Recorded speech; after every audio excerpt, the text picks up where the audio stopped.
Hello and welcome guys and girls, Rob here, and this is the first ever of To Play or Not to Play. Now this is a brand new show on our channel where we're going to be reviewing all games new and old. So let's jump right into this.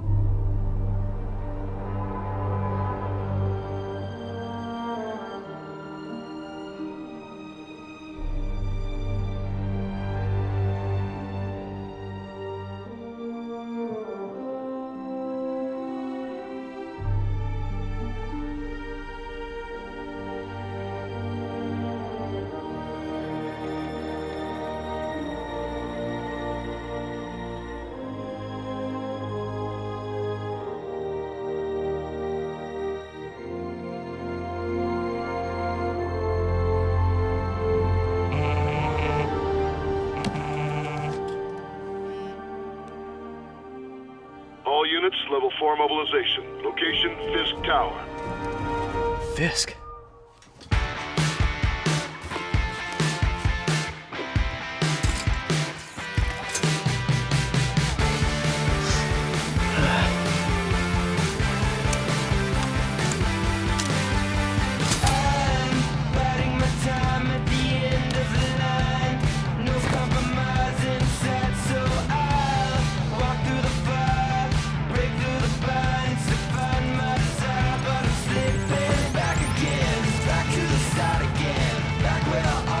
Marvel's Spider-Man came out last month, and now that I've had the chance to complete the game, I can see if Insomniac achieved what they set out to do, and if it has lived up to all the hype surrounding the game since E3 2016. Now it's no secret I'm a huge Spider-Man fan, however I'm also a huge gamer, so I can safely say I won't be giving this game any praise it does not earn. So without further ado, let's swing right into this with Marvel's Spider-Man for the PS4.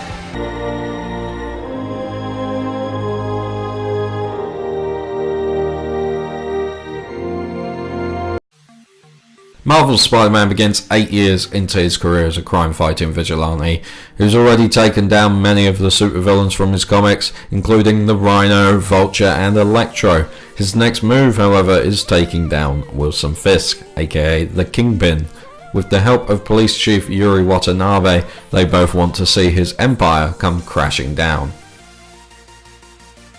Now this version of Peter Parker is a grown man who has to juggle crime fighting with his personal life, between helping his Aunt May at the Feast Homeless Shelter and working with his mentor Dr. Octo Octavius. It's a nice new take, showing Peter's scientist side this time around, having already left his job at the Daily Bugle. Everything's going good for Spidey at this time in his life, besides not being able to pay his rent, that is. But once he finally gets Fisk put behind bars, it looks like he could take it easy for a while. But as we all know, work as a superhero is never done, and it's not long before a new gang appears, and it's up to Spidey, Mary Jane and the rest of his allies to find out what they're up to, where they get their powers from, and how to bring them down. This story feels like it's jumped right out of the comics, and sure, if you're like me and you're a huge Spidey fan, you may know a lot of what's to come before it happens. But even so, Insomniac successfully make you care about these characters and the events happening to them. One of the major points of the game is balancing both lives as Spider-Man and Peter Parker, which they handled perfectly, having Peter trying to keep the city safe pretty much 24/7 and being there for his friends and family when they need him. Now I'm not going to spend too much time talking about the story, as I want to avoid spoilers as best I can due to the game only being a month old. Now I do want to say that this game has a very exciting, emotional story, and it does a great job of making you feel like Spider-Man, and it's amazing to see how the city feels so alive, and the events in the story that make the city change, for instance via JJ's radio show, which will talk about the things you're seen doing, whether it's a story mission or a side quest, which is a small but brilliant detail.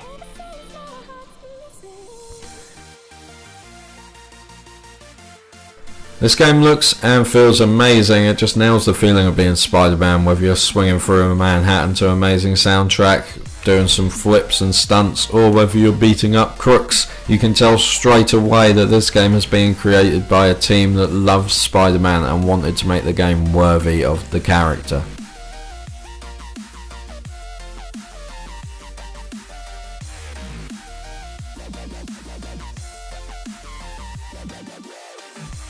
Now, moving on to the gameplay side of things, Marvel's Spider-Man perfectly executes a challenging yet fun combat system, and yes, it's easy to say that Spider-Man has ripped off the combat from the Batman Arkham franchise, which is true. You can see there was a heavy influence on the game, but that's not actually a bad thing. It was easily one of the best things about the Arkham games, and having it mixed in here with Spidey's own abilities, suit powers and gadgets makes this combat feel unique, and it flows fantastically. Mix that amazing combat with an enjoyable web slinging, which has never been better, and Insomniac have done a great job at catching the feeling of being the character. Now, one thing I did love was the occasional stealth sections and playing as the other members of the cast. And while this is something I loved, I think they could have included a few more stealth missions. And now I know Spidey's not much of a stealth character himself, but this was still an enjoyable thing to include, making it feel like you don't just have to jump into the same type of combat. And I'd love to see much more of this in the future.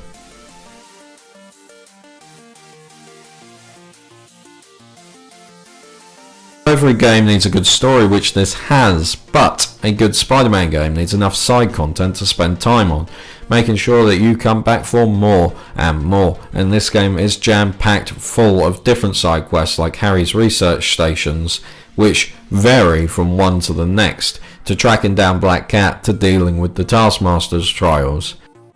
Alongside that, there are many collectibles and Easter eggs to see, from Peter Parker's old backpacks to Avengers Tower, to photography work, to pigeon chasing. Is that really? Pigeons? Okay, whatever. So by doing all the side quests and grabbing the collectibles, you get tokens, which come in 6 different varieties, which you can use to unlock new gadgets, suit abilities, and obviously no Spidey game would be a Spidey game without multiple suits to unlock, and this game doesn't hold back with a whopping 28 suits to unlock, with some brand new designs like the Advanced suit and the Velocity suit. Some of the best suits from the comics are here as well. There is something here for everyone to play as, and more to come in the future DLC. Marvel's Spider-Man has been a game I've had my eyes on since it got announced, and the hype around this game had me quite worried at times that it wouldn't live up to it all. Now I am pleased, very pleased to say that Insomniac nailed this game and made this the ultimate Spider-Man experience to date. Everything in this game blew me away, from the story to the voice acting to the mocap to just the beautiful city that's alive and feels fluent that you get to play in. I found myself glued and I couldn't put this game down for days, and for the first attempt at a Spider-Man game, and hopefully a Spider-Man series, Insomniac have nailed this, and I for one cannot wait to see what's to come in the DLC and future games. So guys and girls, I give Marvel's Spider-Man for the PS4 a 9 out of 10. It would have been a 10 out of 10, but it was just a bit too short of a story for me, and I completed it a bit too easily. But for the first entry in, which is hopefully going to be a series, it was a brilliant Spider-Man game with so much content and so much love chucked in throughout the entire experience. It's probably looking like this will be Game of the Year for me, so 100% well done, Insomniac. Now, thank you guys so much for watching. Don't forget to like, comment and subscribe to us. If you have anything you'd like us to play on the channel or review, let us know in the comments down below or over on our social media. Anyway, I'm Rob and I'll be back with another to play or not to play in the near future, so thanks so much for watching guys. See you later.